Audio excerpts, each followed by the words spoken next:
కార్తీక దీపం ఇది నవవసంతం 715వ ఎపిసోడ్ ఇప్పుడు చూద్దాం. జ్యోత్స్న తన కుట్రలు కుతంత్రాలతో పాటు తను బయటపడడానికి చేస్తున్న ప్రయత్నాలు కూడా చాలా ఫన్నీగా ఉంటాయి. ఈ వీడియోలో ఇవన్నీ చూద్దాం. ఇంతవరకు నా నెత్తి మీద పెడితే హ్యాపీ ఏంట్రా? మార్నింగ్ కి కంప్లీట్ చేయాలి కదా. అందరూ కలిసి ప్లాన్ చేశారు కదా. సో హ్యాపీ వర్క్ చేయమ్మా. తెలివితేటలు మీకే కాదురా, నాకు ఉన్నాయి. హ్యాపీగా వర్క్ చేసుకోమ్మా. నా టైం అయింది, నేను ఇంటికి వెళ్తాను. బాయ్. Suraj, it's me. నిన్నే. Tell me. నాకు హెల్ప్ చేయవా? నువ్వేనా ఇంత క్యూట్ గా అడిగేది? నేను నువ్వు ఎవరి హెల్ప్ తీసుకోవు కదా. ఆఫీస్ వర్క్ లో హెల్ప్ తీసుకోవడంలో తప్పు లేదు కదా. నువ్వు తీసుకుంటావు సరే, నేను చేయాలి కదా. నాకు ఈ వర్క్ ఇచ్చింది సీఈఓ దీపే కదా. ఆయన ఇచ్చింది నీకు, నాకు కాదు కదా. నాకు అవసరం వచ్చినప్పుడు నువ్వు హెల్ప్ చేయాలి కదా. చెయ్యకపోతే నేను మా తాతతో చెప్తాను. ఏమని? హెల్ప్ అడుగుతుంటే చెయ్యట్లేదు అని చెప్తాను. ఓకే, హెల్ప్ చేస్తాను.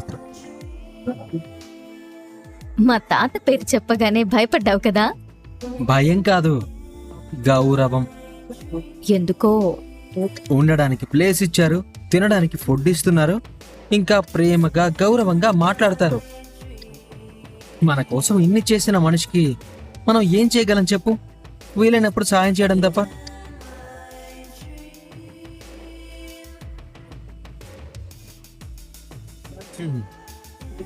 ఈ ఫైల్స్ అయిపోయా? అయిపోయాయి. ఇవి స్టార్ట్ చేయాలి.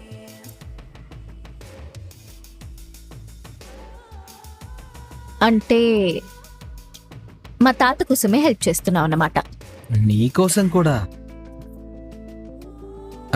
ఎందుకంటే నా బంగారం నైట్ అంతా ఇలా కష్టపడడం నాకు ఇష్టం లేదు.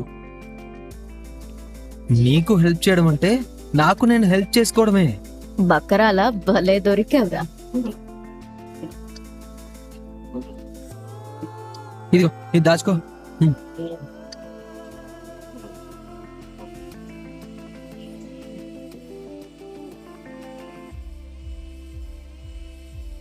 హలో బంగారం, నేను నీకే హెల్ప్ చేస్తున్నాను. నా పనేదో నేను చేసుకుంటున్నట్టు నువ్వేంటి ఫోన్ చూసుకుంటున్నావు? ఏంటయ్యా నువ్వు? హెల్ప్ చేస్తాను అని కమిట్ అయ్యావు కదా, చెయ్యి. మళ్ళీ నన్ను ఎందుకు డిస్టర్బ్ చేస్తావు? అనవసరంగా హెల్ప్ చేస్తానని నేను ఎదుర్కొన్నాను అన్నమాట. Okay, no problem. ఎవరిని ఎలా దారిలోకి తీసుకురావాలో నాకు తెలుసు కదా, చెప్తా.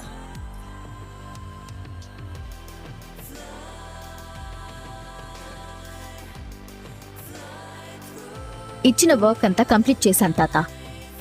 Very good. టిఫిన్ చేసావా అమ్మా? చేశాను తాత. నిన్ను కాదు అడిగింది, దీపాన్ని.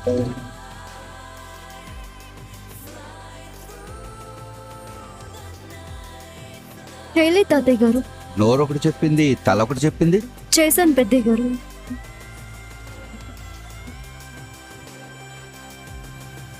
ముందు తాతయ్య అని పిలిచావు కదా. అలా అడిగేసరికి కంగారు పడ్డాను బావా. రోజులు మారిపోయాయి దీప, ఇప్పుడు ఫస్ట్ ప్రయారిటీ నువ్వే. అది కుళ్ళుకొని ఏడుస్తుంది. కింద పడి దొల్లి ఏడ్చినా పర్వాలేదు. తాతలో మార్పు బాగానే కనపడుతుంది. ఏంటిది? ఏమైంది తాత? ఏమైందంటవేంటి? నువ్వు అసలు చదువుకునే దానివేనా? యూనివర్సిటీ డిగ్రీ ఉంది కదా తాత. తీసుకెళ్లి డస్ట్బిన్ లో పడే.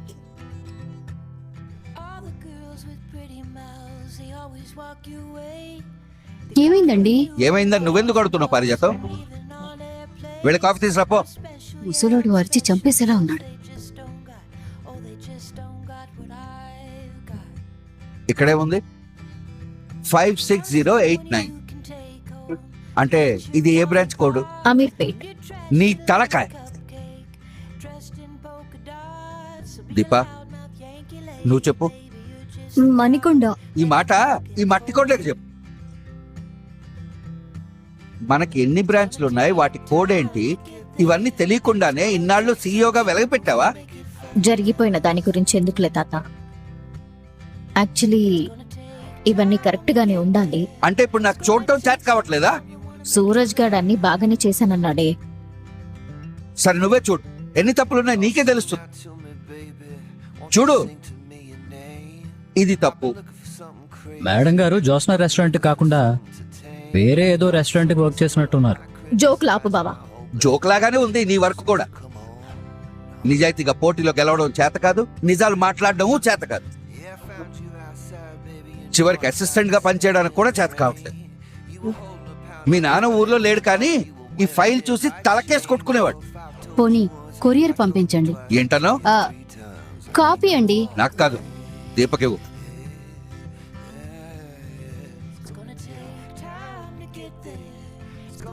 మీరే కదండి అడిగింది. అడిగింది దీప కోసమే. రే ముసలోడా, పోతావురా. నన్నింతలో ఏడిపించినోడు ఎవ్వరూ బాగుపడలేదు.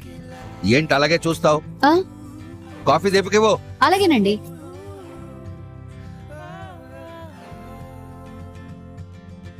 మీకెందుకండి శ్రమ? శ్రమ ఏముంది? పారిజాతం అందుకన్నా పనికొస్తుంది. ఈ జ్యోత్స్న ఎందుకు పనికొస్తుందో కూడా అర్థం కావట్లేదు.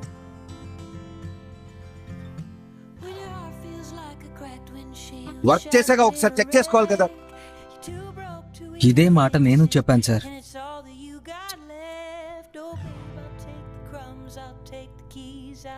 వచ్చేసాడు యమకింకర్. పొల్లలు పెట్టడమే వీడి పని. ఏమైంది? సార్ ఈ ఫైల్స్ ఒకసారి చూడండి సార్. ఇదిగోండి.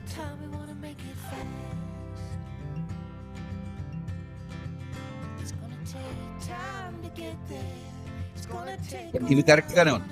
జ్యోత్స్న గారికి నేను హెల్ప్ చేశాను సార్. వర్క్ అయిపోయిన తర్వాత ఎందుకైనా మంచిది ఒకసారి చెక్ చేద్దామని చెప్తే ఏమంది? చెక్ చేయమందా? వర్క్ నీకు కొత్త, నాకు కాదు. నేను ఒక్కసారి ఫైల్ ప్రిపేర్ చేశానంటే దాంట్లో తప్పులు పట్టుకోవడం బ్రహ్మదేవుడి తరం కూడా కాదు అన్నారు సార్. వాళ్ళ తాత పట్టుకున్నాడు కదా. నేనేంటి, సరిగ్గా కళ్ళున్నోడు ఎవడు చూసినా ఈ తప్పులు కనబడతాయి. దానికి లేవులేండి. ఏమన్నావు? అదే కాఫీ కావాలా అని అడుగుతున్నాను. తీసుకొచ్చి మీ జ్యోత్స్న మేడం గారికి. నైట్ అంతా వర్క్ చేసి అలసిపోయారంట. సిఇఓగా ఉన్నప్పుడు ఇలాంటి పనులు చేస్తేనే అసిస్టెంట్ పోస్ట్ కొచ్చు. ఇది కూడా సరిగ్గా చెయ్యకపోతే చెప్ప. అయితే ఆఫీస్ పై పోస్టే. ఇవన్నీ కరెక్ట్ చేసి చూపించు. అలాగే తాత.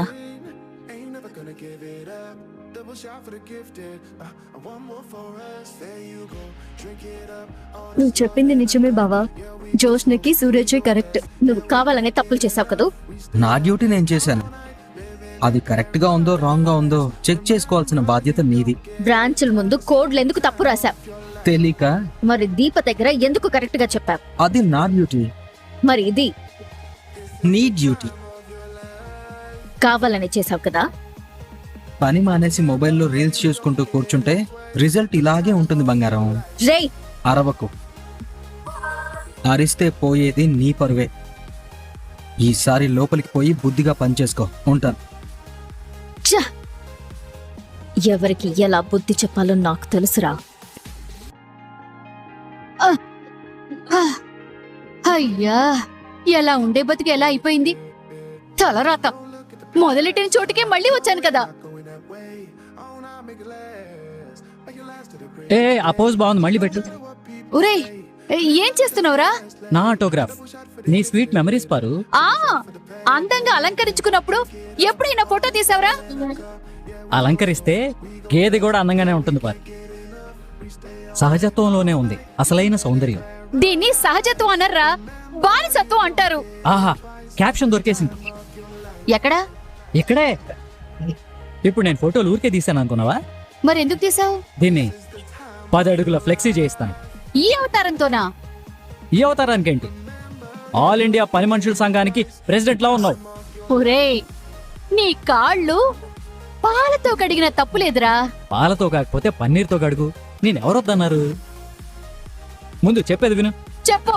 నీ 10 అడుగుల ఫ్లెక్సీ కింద ఏం రాస్తాను తెలుసా? నువ్వు చెప్పకపోతే నాకెలా తెలుస్తుంది? అందుకే చెప్తా విను.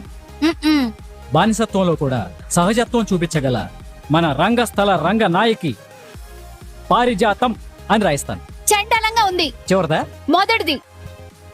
అమ్మా ఉన్నట్టుండి పని వాళ్ళు పని మానేస్తే ఏదో యజమానులే చేసుకోవాల్సి వస్తోంది. మేడం, శివనారాయణ గారు ఉన్నారా? ఆ ఉన్నారు. రెస్టారెంట్ ఓనర్స్ మీటింగ్ ఉందని రమ్మన్నారంట. సార్ వాళ్ళు బయట వెయిట్ చేస్తున్నారు. రమ్మంటారా? రమ్మనండి. నేను నా భర్త శివనారాయణ గారిని పిలుస్తాను. Okay madam. ఆడెక్కడ నేను పని మనిషి అనుకుంటాడో అని భలే కవర్ చేసేవారు. అనుకోవడం ఏంట్రా? వాడు అమ్మా అని పిలిచింది నేను పని మనిషిని అనుకునే. మరి రెస్టారెంట్ ఓనర్లు వస్తున్నారంట. ఒరేయ్, వాళ్ళు పోయే వరకు ఈ చుట్టుపక్కలకి రాన్రా. మీ తాత నన్ను పిలవకుండా నువ్వే కాస్త మేనేజ్ చేయి. సర్లే, ముందెళ్ళి తాతను బిలు. ఇదిగో ఈ బకెట్టు, ఈ మాప్ స్టిక్. సరే, కావాలంటే నేను లోపల పెడతాను. కాకపోతే నీకు వారం శిక్ష పెరుగుతుంది. అమ్మో ఇచ్చేయి. నా ముఖానికి మళ్ళీ ఇంకొక వారం కూడా అవసరం ఏంట్రా? నువ్వు వెళ్ళి మీ తాతని పిలు, నేను ఇది పట్టుకెళ్తాను. ఆ? ఇది మార్పు అంటే నువ్వు ఇలాగే ఉండిపోరు. ఆ. ఛీ, ఈ బతుకు నా వల్ల కాదురా బాబు.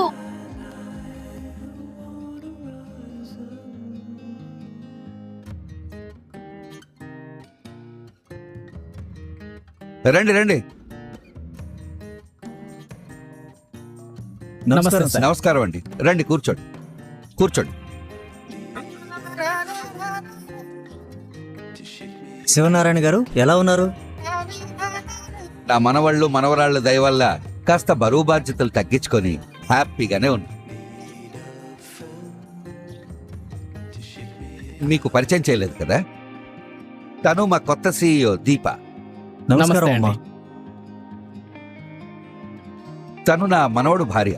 కార్తీక్ గురించి మాకు తెలియందేముంది? మన ఇంటి విషయాలు మనకంటే బయటి వాళ్ళకే తెలుస్తాయంటారు. దాని గురించి వేరే చెప్పాలా? నమస్కారం అమ్మా. నమస్కారం. నమస్తే అమ్మా. నమస్కారం. దీప, అందరికీ కూల్ డ్రింక్స్ పంపించమని చెప్పమ్మా. ఏమొద్దు సార్, మీ టైం వేస్ట్ చేయకుండా వచ్చిన పని చెప్తాను. చెప్పండి. నన్ను అర్జెంటుగా కలవాలని ఎందుకన్నారు? ఎప్పట్లాగే ఈ సంవత్సరం కూడా the best restaurant of the year competition పెడుతున్నాం. తెలిసిన విషయమే కదా.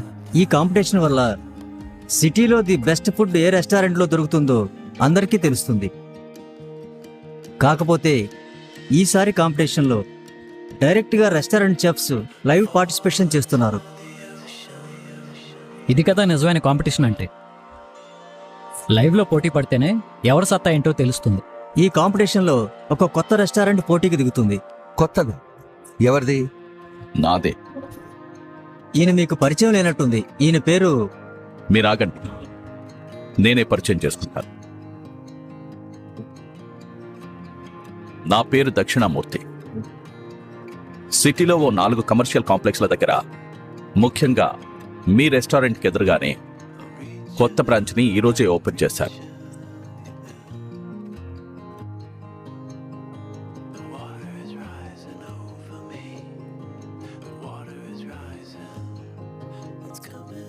యుద్ధం మొదలైంది. రెస్టారెంట్ ఎదురుగానే పెట్టాడంట. ఏంటి బాబా పరిస్థితి? రణరంగమే. రెస్టారెంట్ ఓనర్స్ అసోసియేషన్లో మెంబర్షిప్ తీసుకున్నా. దక్షిణాది వంటలు చేయడంలో తిరుగులేని వంట వాళ్ళు నా దగ్గరున్నారు. మా గురించి మేం జనాలకి చెప్పుకోవడానికి ఇంతకు మించిన వేదిక దొరకదు.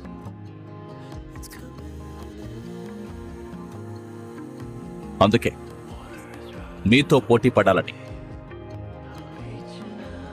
సారీ, ఈ పోటీలో పాల్గొనాలని నిర్ణయించుకున్నాం. ప్రతిసారి మీరే గెలుస్తారని సాయినాథ్ గారు చెప్పారు. గెలుపు మాకు కొత్త కాదు. అలా అని ఇది నా అహంకారం కాదు. మేమిచ్చే క్వాలిటీ మీద మాకున్న నమ్మకం, అదే మమ్మల్ని గెలిపిస్తుంది. పోయినసారి ఓడిపోయారంటగా? ఓడిపోయేది నా మనవడి చేతుల్లో. గెలుపు పాఠాలు నేర్పింది మీరే కదా తాత. తాతకి తగ్గ మనవడు.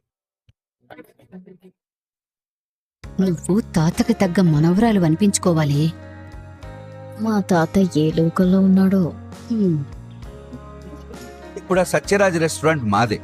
దాన్ని మేమే రన్ చేస్తున్నాం. గెలుపుని మీ వైపు తిప్పుకోవడం మీ అలవాటని సాయినాథ్ గారు చెప్పారు. అదైన అభిమానం. ఈసారి మీకు గట్టి పోటీ ఉంటుంది శివనారాయణ గారు. మేం పోటీలో దిగేది తలపట్టానికి కాదు, మేమేంటో నిరూపించుకోవడానికి. ఈసారి గాలి మా వైపే వీస్తుంది. తుఫాన్ రానంత వరకు పిల్లగాలిలే బలం. రెస్టారెంట్లు కొత్తవి కానీ వ్యాపారానికి కొత్త కాదు. వ్యాపారాన్ని నిలబెట్టేది అనుభవం కాదు, జనానికి మనమిచ్చే నమ్మకం. ఈసారి ఆ నమ్మకం మేమిస్తాం. మీరిచ్చేది మేము చూస్తాం. మీలాంటి వాళ్లతో పోటీ పడ్డం కూడా ఒక గెలుపే. దక్షిణామూర్తి కావాలని నాతో పోటీగా దిగుతున్నాడంటే ఏంటి అతని ధైర్యం?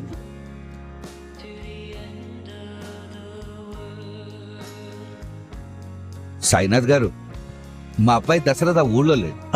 తెలుసండి, నేను దశరథ్ గారితో ఫోన్లో మాట్లాడాను. వీడి చూపు వెతికేది సూరజ్ కోసమేనా? సార్, మన ఫార్మాలిటీస్ ప్రకారం దక్షిణామూర్తి గారు ఫామ్ ఫిలప్ చేసి ఇచ్చారు. అఫ్ కోర్స్ ఇంకా టైం ఉందనుకోండి. టైం ఉంది, పంపిస్తాను, మీరు వెళ్ళండి. వెళ్ళొస్తామండి. మళ్ళీ కలుద్దాం శివనారాయణ గారు. మీరు కలిసి 10 నిమిషాలైనా బంధువులా చక్కగా మాట్లాడుకుంటున్నారు. శివనారాయణ గారితో బంధుత్వం ఉంటే అదృష్టం చేసుకుని ఉండాలి. వీళ్ళు లేకపోతే నీకిచ్చే మర్యాద వేరేలా ఉండేది దక్షిణామూర్తి. ఉంటాను శివనారాయణ గారు. మీరు కాస్త ఆగండి దక్షిణామూర్తి గారు, మిగతా వాళ్ళు వెళ్ళొచ్చు.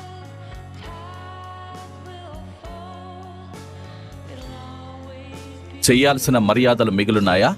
అడగాల్సిన ప్రశ్నలున్నాయా? కార్తిక్, ఏం తాత? నువ్వు వెళ్ళి సూరజ్ని తీసుకురా. వాణ్ణెందుకు పిలుస్తున్నాడు ఏమో, నాకేం తెలుసు.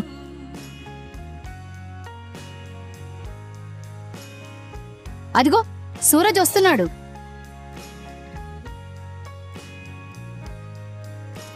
సార్, మీరు పిలిచారంట. మీరు ఇంక వెళ్ళొచ్చు. త్వరలోనే కలుస్తాను.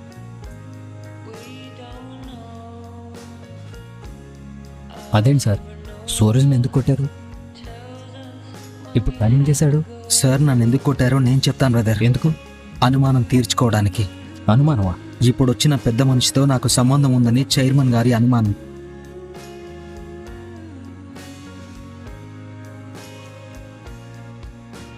నన్ను కొడితే ఆయన ఎలా రియాక్ట్ అవుతారో చూద్దామని చైర్మన్ గారు నన్ను కొట్టారు.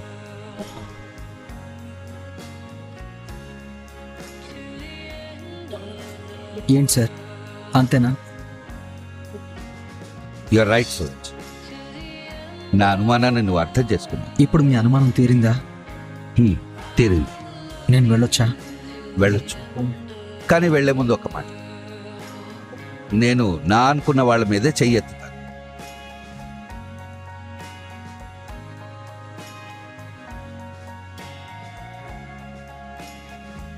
అంటే సూరజ్ గారిని కొట్టి సొంతవాణ్ణి చేసుకుంటున్నాడన్నమాట. నీకు అలాంటి భావం ఉంటే నేను కొట్టిన దాన్ని మనసులో పెట్టుకో.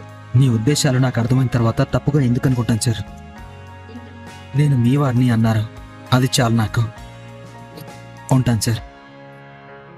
వీడు మామూలోడు కాదే, మనం జాగ్రత్తగా ఉండాలి. ఇంతటితో ఈ రోజు ఎపిసోడ్ ముగుస్తుంది. ఈ వీడియోపై మీ అభిప్రాయాన్ని కామెంట్ సెక్షన్లో తెలియజేయండి. మన వీడియో నచ్చితే లైక్ చేయండి, అలాగే సబ్స్క్రైబ్ చేసుకొని బెల్ ఐకాన్ ఆన్లో పెట్టుకోండి. అప్పుడే మేము వీడియో పెట్టిన వెంటనే మీకు నోటిఫికేషన్లో వస్తుంది. Bye bye.